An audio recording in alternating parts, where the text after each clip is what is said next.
안녕하세요. 주혜미 오베셀입니다. 오베셀입니다. 오늘 특별한 두 분을 모셨는데요. 나는 가끔 철학자가 된다를 쓰신 두 분이에요. 보고 또 보고 자꾸 보고 싶은 두 분입니다. 이분 두 분들은 정반대 지역에서 오셨는데요. 한 분은 경남 창원, 그리고 한 분은 경기도 의정부시에서 오셨습니다. 강혜진 작가님과 이한승 작가님을 모시겠습니다. 어서 오세요. 반갑습니다. 먼저 간단하게 강혜진 작가님부터 소개 좀 해주세요. 네, 저는 경남 창원에서 초등학교 교사를 하고 있는 강혜진이라고 합니다. 반갑습니다. 반갑습니다. 이한승 작가님. 네, 저는 경기도 의정부시에서 내려온 스꿈이라고 불리는 필명으로 활동하고 있는 이한승입니다. 반갑습니다. 반갑습니다.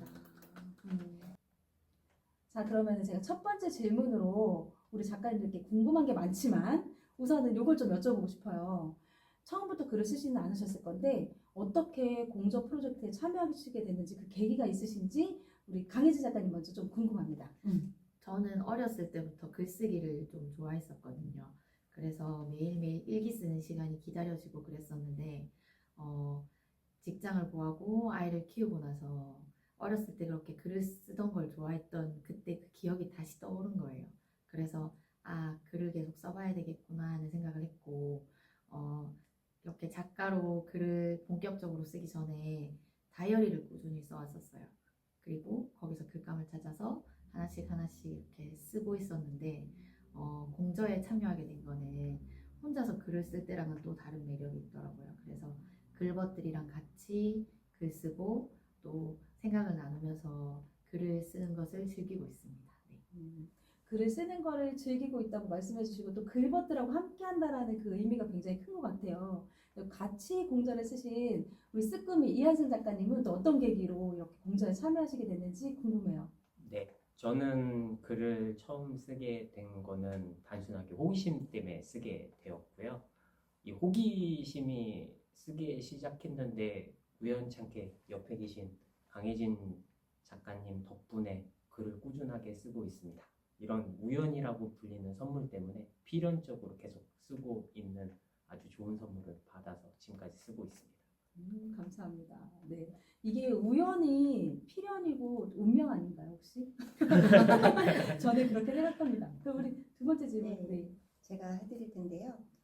함께 작업하면서 느낀 점이 있으셨을 것 같아요. 가장 큰 장점이 무엇인지 첫 번째 질문하고 이어지는 부분인데 강혜진 작가님부터 한번 말씀 좀 해주세요.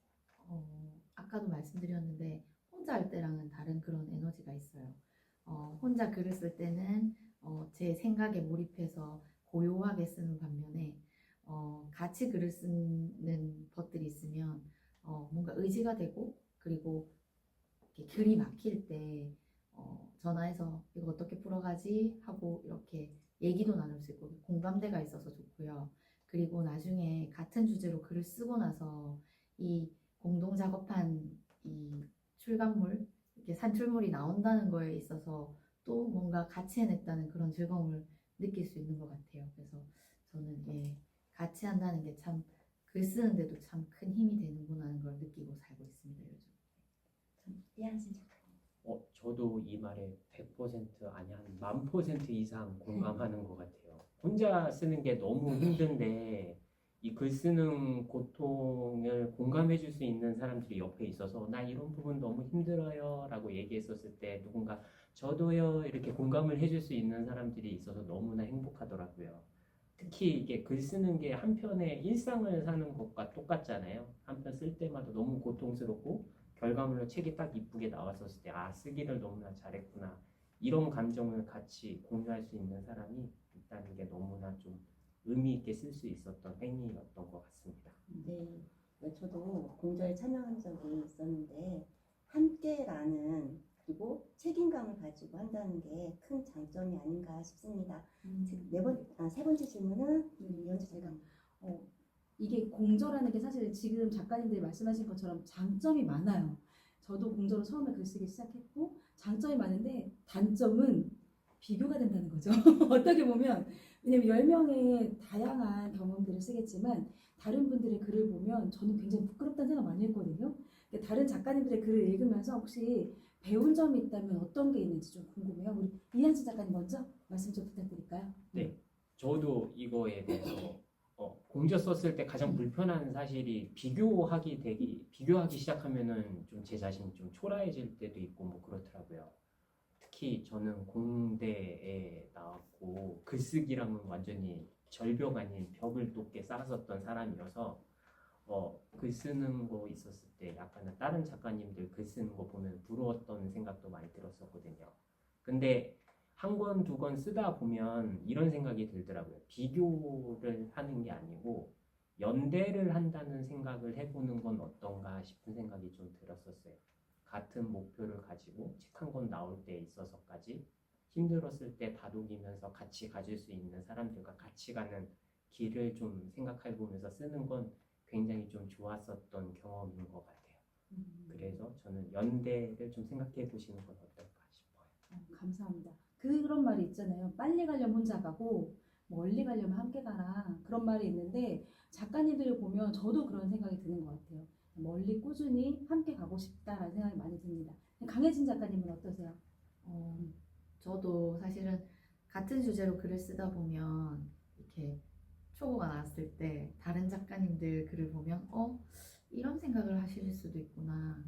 비슷한 경험이 있기도 하구나 하면서 공감대가 생기고 또 미처 생각하지 못했던 걸 깨닫게 되는 경우도 있어요. 그래서 사실은 서점에 굉장히 많은 책들이 있는데 그런 책들과는 다르게 같은 주제로 같이 썼다는 경험만으로도 이 책을 읽으면서 다른 작가님들의 인생을 송두리째 제가 배우게 되는 그런 경험을 많이 하는 것 같습니다. 그래서 저는 공저 작업하면서 배우는 게 굉장히 많았어요. 네.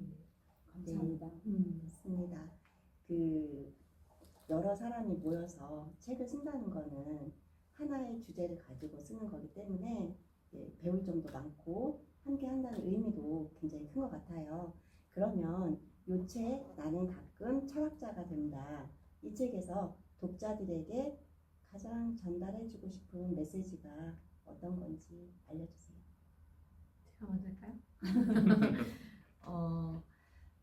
살다 보면 가까운 지인의 죽음을 목격하거나 또 지인을 잃은 또 다른 남은 사람들을 옆에서 이렇게 지켜보는 경우가 많잖아요. 저는 제가 가장 가까이에서 죽음을 목격한 게 할머니였거든요. 근데 그 돌아가시고 나서 되게 느낀 게 많고 후회하는 게 많았어요. 근데 저뿐만 아니라 그러니까 죽음을 목격한 사람들이 죽음을 맞닥뜨리고 나면 내가 지금 살고 있는 이 인생이 얼마나 소중한지를 깨달을 수 있다고 저는 그렇게 생각을 하거든요. 제가 얼마 전에 퓨처 셀프라는 책을 읽었는데 그 책을 읽고 되게 감명을 받았어요. 내가 만약 타임머신을 타고 다시 10년 전, 20년 전으로 돌아간다면 내가 두 번째 나에게 주어진 삶을 어떻게 살 것인가. 그렇게 생각하고 살면 지금 내 인생이 얼마나 소중한지를 깨달을 수 있을 거라고 생각을 했거든요. 그래서 이 책에서는 가까운 곳에서 죽음과 또는 상실 이런 것을 경험한 작가들이 지금 이 순간을 얼마나 소중하게 살아야 하는지를 쓴 책인데 독자님들께서 이런 걸 읽으면서 지금 나에게 주어진 게 얼마나 소중한지 한번 느껴보셨으면 좋겠습니다. 맞아요. 내가 살면서 지금이 가장 소중한데 그걸 놓치고 사는 경우가 많거든요.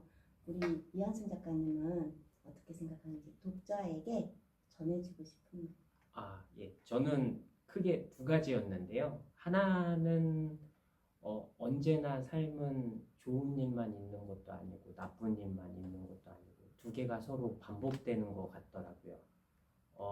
저 이 책에서 마지막 마무리하는 글에도 썼었는데 어머니 돌아가셨을 땐 세상이 끝나는 줄 알았는데 지나고 나서 보니까 저희 누나는 승진도 하게 되고 저도 회사 다니면서 승진도 하게 되고 그리고 반대로 얘기하고 조카들도 결혼하고 이렇게 되더라고요. 집안에 나쁜 일만 있는 것도 아니고 시간이 조금 더 지나면 좋은 일도 꼭 반드시 찾아온다. 이런 걸 좀 발견할 수 있었고요. 그리고 또 하나는 강혜진 작가님이 말씀해 주셨다시피 지금 이 순간이 소중하잖아요. 그래서 일상의 매 순간을 소중하게 좀 바라보는 건 어떤가 싶은 생각이 좀 들었었습니다. 그 두 가지 포인트에 맞춰서 이 책을 좀 썼었던 것 같아요. 감사합니다. 이게 내가 그 사건이라든지 상황을 어떻게 받아들이고 어떤 의미를 주느냐에 따라서 우리가 조금씩 달라지는 것 같아요. 작가님들이 글을 쓸 때마다 달라지고 쓸 때마다 성장하고 그럴 거라고 생각해요. 저도 그러고 있으니까. 근데 작가님들이 이 책을 쓰시고 글을 쓰시면서 내가 성장했다, 나 정말 좀 컸구나라고 느끼시는 게 뭐 언제 그런 부분이 있다면 언제가 있으셨는지 우리 한신 작가님 먼저 부탁드릴까요? 그 글 쓰고 나서 가장 좋았던 거는 뭐였냐면 그 감정 기복이 굉장히 심한데 그 감정 기복이 심한 거를 반성하게 되는 계기가 되는 게 글을 쓰면서 되는 것 같아요. 지금 얼굴이 빨개지긴 하고 있는데 승질 확 냈다가 그거를 이렇게 글을 쓰면서 상대방은 이런 상황일 때 어떻게 받아들였나를 좀 들여다볼 수 있는 기회여서 이 책 쓰면서도 좀 창피한 적도 많았어요. 너무 좀 투정 아닌 트정을 썼다가 그래갖고 초고를 전부 다 썼다가 지운 적도 있고 그랬었거든요. 누군가 지인의 죽음은 너무나 좀 바닥까지 내려왔다 올라오는 상황이어서 이 책 쓰면서 특히 좀 그런 부분에 대해서 많이 느꼈었던 것 같아요. 한신 작가님만 얼굴이 붉어진 건 아니에요. 저는 화장으로 다녔는데 정말 빨갛답니다. 우리 강혜진 작가님은 또 어떤 부분이 좀 내가 성장했구나라고 느끼셨는지 궁금해요. 일단 작가로서 성장한다는 의미를 조금 생각을 해보자면 왠지 초보일 때는 그 글솜씨가 좀 이렇게 별로였다가 이게 점점 좋아지면 이렇게 작가로서 성장을 한다고 생각을 할 수가 있잖아요. 근데 글을 쓰면서 작가로만 성장하는 게 아니라 한 인간으로서도 성장을 하는 것 같아요. 한승 작가님도 말씀하셨다시피 나의 그러니까 뭔가 단점을 조금씩 승화시켜서 좋은 방향으로 이렇게 해 나가시는 것 같은데 저도 일상생활을 바라보는 눈이 조금 달라졌어요. 좋은 일이 있으면 그날은 기분 좋아서 일기 쓰고 뭔가 기록으로 남기고 했었는데 안 좋은 일이 있어도 이거 글감이네 하고 조금 럭키비키 막 좋게 받아들이는 그런 습관이 생겼거든요. 예로 제가 예전에 이제 대전역에 생전 처음 간 적이 있었어요. 근데 대전역에서 잠깐 화장실에 이렇게 휴대폰을 두고 왔는데 그걸 금방 알게 된 거예요. 어떡하지? 막 이렇게 당황하지 않고 다시 찾으러 가면서 이게 찾게 돼도 글감이고 못 찾아도 글감이겠구나 하면서 즐기면서 가게 됐거든요.